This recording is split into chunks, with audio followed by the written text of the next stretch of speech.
Welcome to the Care Right podcast, your go-to resource for all things elder care.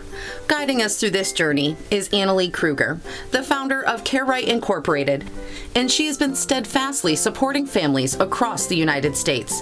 Each episode brings you expert insights, innovative strategies, and practical advice, ensuring that you're well equipped to provide the best possible care for your loved ones. Expect to gain valuable knowledge, learn from real-life stories, and get inspired to take action in your own caregiving journey. So buckle up as we dive into an in-depth discussion of elder care planning and together embrace the journey of caring for aging loved ones on the Care Right podcast. Hi everyone, it's Annalee Kruger, the owner of Care Right Incorporated. We work with families all across the country developing customized aging plans. The folks who call us for services are usually the adult son and daughter who are burned out, taking care of aging loved ones, trying to do the best they can with juggling life, career, families, their own health issues, plus the needs of their aging parents. But it's just not sustainable without having a plan, because at some point people will get burned out. We call it the caregiver snowball, where it starts out feeling like it's manageable, and then pretty soon you're taking days off of work, you're canceling vacations, your own health is impaired, and your relationships are getting pretty dicey and resentful towards each other. So we want to prevent that, because it is preventable if we can work with families sooner rather than later.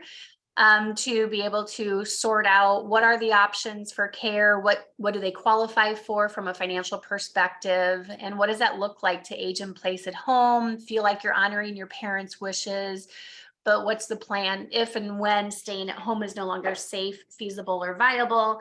And that's where we do what's called a care matrix. We also make sure that our families that work with us complete their grab and go binder, which is an organizational tool for all of your documents. Make sure your beneficiaries are up to date, your power of attorney documents are done, accounts, passwords, everything is buttoned up, so that when things change with your parents' health or with your health, nobody has to scramble at the 11th hour trying to find all these documents when you should be at the hospital or worried about your own health and not having to scramble trying to get all this in place. So we have an exciting guest today. Her name is Allison. She is an advisor doing special needs planning, which is such a huge need. The special needs population is growing leaps and bounds, and they are one of the most underserved, in my opinion, they are one of the most underserved populations out there. So Allison, with that, why don't you go ahead and introduce yourself and what you do and kind of the common questions that people ask you about why special needs planning is so critical. Absolutely. Annalee, it's such a pleasure to be here with you, and we're so happy to be in contact with Care Right and the services that you provide. They are so needed, and also another underserved community, and so certainly happy for that. As you said, Allison Schaberg here with Consolidated Planning Group. We are a holistic special needs financial planning firm. We're nationally certified as Social Security advisors and members of the Special Needs Planning Academy. There's a lot of confusion on what we do as special needs planners and what other advisors do. And I always try to explain from a perspective, there's about 250,000 financial advisors in the U.S. And of the 250,000, about 0.1%, about 125 total, are nuanced and special needs. And so the families that we serve are families that have a loved one with a disability that will have care needs possibly the rest of their life, not just the rest of the parent's life, the rest of the individual's life. Special planning really is important as it relates to this, because, a lot of people, if you did a Google search on the percentage of people that are ready for retirement, to spend 25 to 35 years in retirement. They've been stocking the pond all this time by saving money, and in retirement, we're going fishing, right?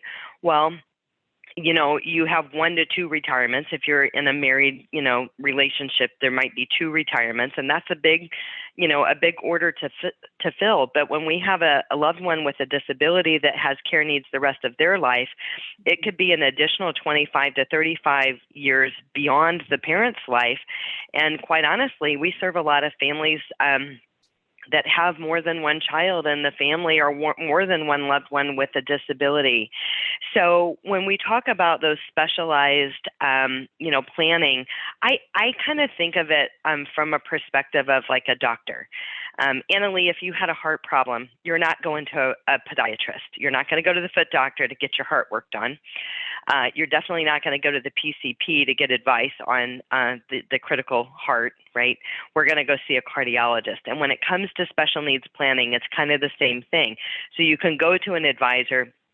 Most advisors are not nuanced in the money in the right buckets and planning for state and federally funded programs such as SSI and Medicaid, childhood disability benefits under a parent's record and Medicare, and not to mention that there are Medicaid waivers in every state across the United States that are designed to waive off some of the cost of care associated with caring for an individual with a disability. So maintaining our eligibility for these programs is critical, and that's where we see some of the mistakes come in with these, with people that are not nuanced and special needs. Yeah, and that's huge. That it's always a good analogy when you use the heart issue and you'd go to a specialist who specializes in that. We do elder planning, and that's especially nuanced as well. And I see a lot of mistakes that not only consumers or families make because they just don't know what they don't know, but a lot of advisors, this isn't just a general knowledge type of thing. It really is a specialty area. So anyone who's listening to this podcast or watching this podcast, if you or someone has a special needs loved one, you absolutely need to book a time with Allison or her team to just talk through and get maybe a second opinion on what maybe your existing or current financial planner may or may not be doing on your behalf. So it is a nuanced practice. I work with a lot of special needs that are older, right? Where Mom Ethel and Marvin, who are now in their 80s, kept Johnny with Down syndrome home with them his whole life. And now Mom is getting demented and Dad can't take care of Mom and little Johnny. So it's a really, it's a huge concern out there for millions of families that are going through this. What other kind of questions do you tend to get? What are maybe a couple mistakes that most people make that you see? Well, one thing that I would probably clarify too is there's a lot of confusion in the special needs community on what a special needs planning advisor does and what an estate planning attorney or a special needs attorney does. And I always summarize that very quickly by saying they're the paper, they're the legal documents, the special needs trust, the will, the healthcare power of attorney, guardianship. These are all things that we hear about in the special needs community. They're the paper, and we're the money. How much money do you need to fund the special needs trust? Where do we have the money in the right buckets to preserve the eligibility for any state and federally funded programs? Those future care cost estimates and planning, and like you said, it's important to plan now, plan when you're still of sound mind and sound body. And yes, Mom and Dad have good intentions to take care of little Johnny as long as they can, but the day comes when they can't anymore. And so planning ahead for that day, of knowing that day is coming, is super, super important. So I would say one mistake is assuming that you'll always be able to care for your special needs child. You might not be able to, because you might be having to care for your aging parents yourself. You may be caring for a spouse that is not well. you yourself may not be well enough to care for anybody, or including yourself. So I think planning in advance for that is a big thing. And I would say that the other thing is big mistakes that people make is really not having money in the right buckets, and they're losing the Medicaid eligibility. And so one might say, well, who even cares about Medicaid? We have private insurance. That is not how we roll. And I would say that that's exactly the families that we serve. They don't care that much about Medicaid. But Medicaid eligibility is required for every one of the Medicaid waivers out there. Some of these Medicaid waivers budgets for the year are up to $340,000 a year, depending on the level of need of the individual. They're designed to keep the person in home and community-based services and out of an institution. They pay for things like attendant care services, basically staff. They might pay for respite care. They might pay for various therapies that otherwise maybe weren't covered by insurance. So that's why we care about Medicaid. It's not because everybody thinks Medicaid is the best thing since sliced bread. And it might be for some people that have, a high level of need, an individual with a high level of need. It's the only way that they can get the care that they need. But it's the Medicaid waivers and why we need to preserve that eligibility for Medicaid. And right now, those Medicaid eligibility requirements, as silly as it is, it's still $2,000 assets in their name. They can have one house, one car, and up to $2,000 assets in their name if it's one individual with a disability. And that number really hasn't changed in 40 or 50 years. We're hopeful that it is going to be increased. There was some talk in legislation that they were talking about raising it to $10,000. It didn't pass, but maybe one day it will. But right now, those are the Medicaid eligibilities. So we help people have the money in the right buckets. We're able to set up and educate people on ABLE accounts. That is a special account that you can have for an individual with a disability, and really put that plan in place so a family can have a comfortable retirement and some semblance of retirement of what they were hoping for, and also still have enough money to fund the special needs trust. Because the thing is, when you have a loved one that has care needs the rest of their life, it's like a marathon. Mm-hmm. It's not a sprint. And there's got to be a lot of self-care that goes in to the caregivers and to the parents. They do need to have some semblance of comfortable retirement and enjoyment and some travel and some respite. Because if you don't, then your caregiving ability is going to be diminished, and the time that you have to be a caregiver to your loved one is going to be less. So I think that is a critical piece. We always think about our kids, our loved one with a disability, and we put ourselves on the back burner. And when we do, as you know, Annalee, that's when things start falling apart for mom and dad. Yep. Yeah. The families that I work with as well for aging planning, some of the sons and daughters have special needs kids. And so then when they get that call that dad had a stroke and he's the primary caregiver to mom with dementia, the kids they're already, burned out because they've already been full-time caregivers since the birth of their child in many ways. And so they're like, we just don't have any grit left in us because we're already burned out. And, it just makes for a very complicated situation to be even more complicated. So anyone listening to this podcast, if you have aging parents, we need to talk, because you need to have an aging plan, a proactive aging plan, if you want your loved ones to have the best quality of care possible and the best quality outcomes for your family relationships. One would hope the aging process brings families together, but I'm here to tell you that it is often not the case. And the aging process, just like the special needs journey, can be very bumpy. So lots of hospital stays, health issues, it takes a lot of energy to make it through these journeys, whether it's aging parents and or special needs. So I like to bring on really, really cool guests on the Caregiver Crisis podcast, and Allison obviously fits that bill. So again, anyone listening to this, if you've got special needs or you have aging parents, we need to absolutely talk. Allison, do you offer, how do people reach you, and kind of what's your process? Do you do a complimentary Zoom consult, and you can work across the country as well? Yes, we can work across the country. We are domiciled in Texas, but we can work across the country. We do a free complimentary initial consultation, learn a little bit more about the planning that you've done so far. If you have an advisor, that's okay. Almost everybody that comes to us has an advisor. We're not here to rain on any great planning that you've done so far.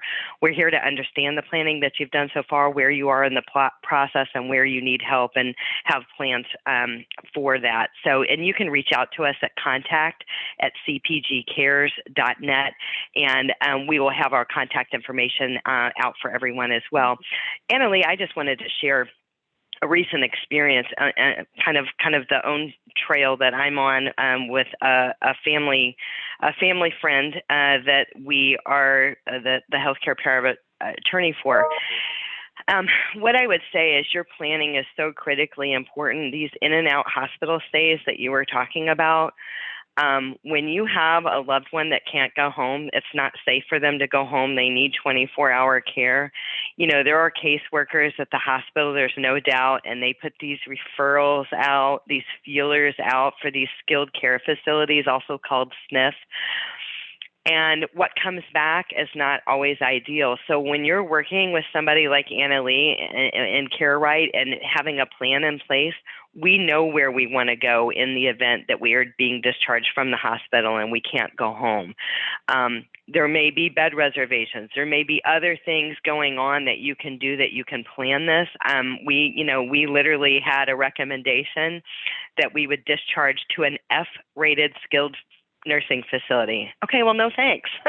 Right. And so, we're, having to back up and punt on those types of things. So I'm just saying, deal with it now before that crisis comes. Have a plan so that way people are just pressing go on your plan and your wishes. It's just so critically important. And I love that you're doing what you do, Annalee. So thank you. Thank you for that. Thank you. It's my pleasure to be here with you today. And thank you for what you do. I just, like I said, a second opinion or adding Allison and her team to your financial team or your professional team is huge. You don't want to get down the road in your journey and find out the professionals that you were working with don't know what they're doing, because you can't undo it, right? Sometimes the damage is already done, and now what are you supposed to do? So it's always worth just some of your time to go ahead and, talk to Allison and her team and see if you're on the right path or your advisor's on the right path. No solid, quality, ethical professional should feel intimidated by having a specialist review what they're doing or be added to the team. It's in your best interest. So you have to advocate for yourself.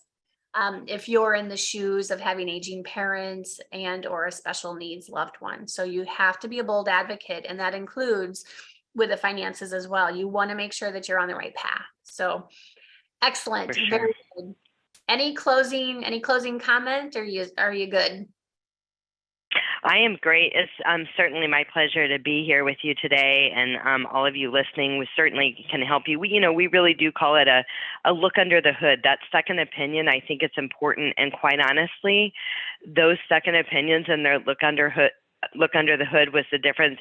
We've seen the difference of hundreds of thousands of dollars to millions of dollars over a 25 to 30 year period. And that is a big deal when it comes to funding a special needs trust. So I say that those look under the hoods really, really do matter. They absolutely do. And it is it's a specialty area. So you don't want to leave things to chance. And this is one of them. So excellent. Thank you, Allison, for your time today and your expertise. We'll send out this podcast link when it's ready to go. And everyone, be safe out there, be happy, and give each other grace. Sounds great. Thank you. Thank you for tuning into the Care Right podcast. We hope today's discussion has provided you with valuable insights. If so, don't forget to like, subscribe, and share our podcast with others who might find it helpful. Remember, Care Right is more than just a podcast. It's a community dedicated to supporting family caregivers with comprehensive care planning, crisis management, and resources for every stage of aging. Stay connected with us for future episodes as we continue to explore essential topics in aging planning, elder care, and financial planning. Until next time, take care, plan wisely, and remember, you're not alone in your caregiving journey.